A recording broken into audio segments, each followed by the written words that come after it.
If you were born on the 17th, or if you have a 17 life path, your energy is associated with the star of the Magi.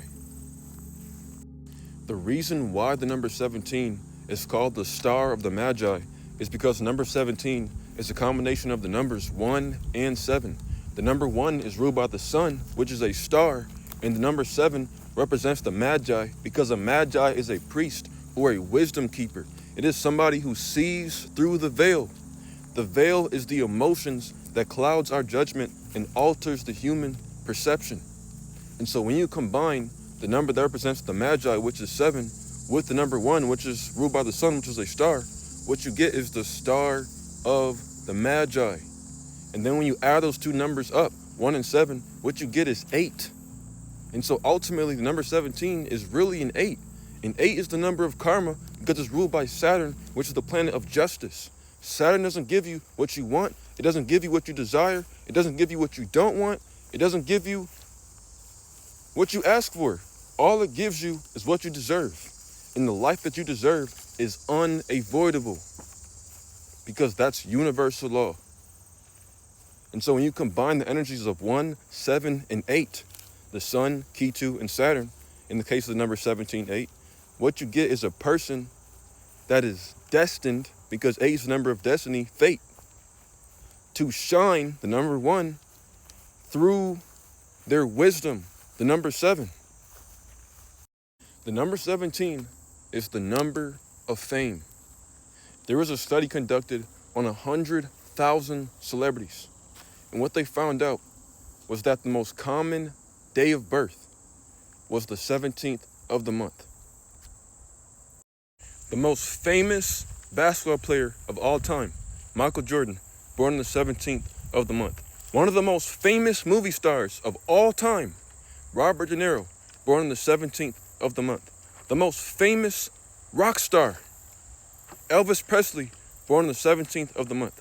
The most famous white rapper, Eminem, born on the 17th of the month. The most famous boxer of all time, Muhammad Ali, born on the 17th of the month. One of the most famous black activists of all time, Marcus Garvey, born on the 17th of the month.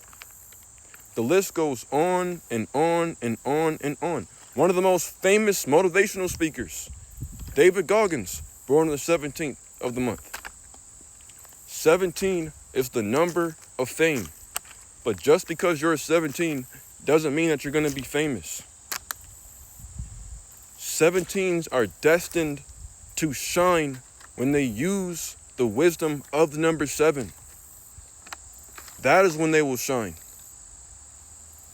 The number 17, 8, represents power, which comes from the number 8, gained through wisdom, the number 7, and authority, the number 1. How do you gain authority? The number 1 is ruled by the sun, which gives you a divine right to authority. So this means you always believing in yourself and remaining confident and having full trust in yourself at all times. Even when you make a mistake or when things go wrong, still believe in yourself. And the number 7 represents wisdom gained through attachment. And so this means never viewing the world in an emotional way. As long as you learn to never take anything personal, and as long as you learn to always remain self-confident, you will always have infinite manifestation on the material realm, because that's what number 8 is, power over the material realm. But 17s gain this power through self-belief and not taking anything personal. The 17th card in tarot is called the Star. And the 17th card is the first luminary in the major arcana. Right after the number 17 comes 18, which is the moon, which is another luminary. And then right after 18 comes 19, which is the sun, which is an even greater luminary. And so 17 can't be the light of the sun or the light of the moon because that's already taken by 18 and 19. And so 17 represents the light of man. 17s shine through from within. When they learn to detach themselves from situations that they're going through, and when they learn to believe in themselves at all time, this is when they'll shine. And this is when they'll be invincible. Because 17 is also called the star of Ishtar, and Ishtar is the star of invincibility. The number 17 also represents revelation through meditation. And so as a 17, you will be most successful when you are pursuing something that requires deep concentration and enduring mental application. 17s are able to gain wisdom through observation. The more you meditate as a 17-8, the more powerful you will become. But this is a very mystical vibration. As long as you have confidence in your ability to see an opportunity in any given situation, it will always be there. And the 8 is going to require you to continuously see those opportunities. And once you get into the rhythm, once you get into the flow of being able to do this, nothing will get in your way and you will shine. To learn more about my numerology teachings, click the link in my profile bio and read my book, Supreme Mathematics. Or if you like a reading, just book a session. And you can also find that in the link in my profile bio. But have a great rest of your day.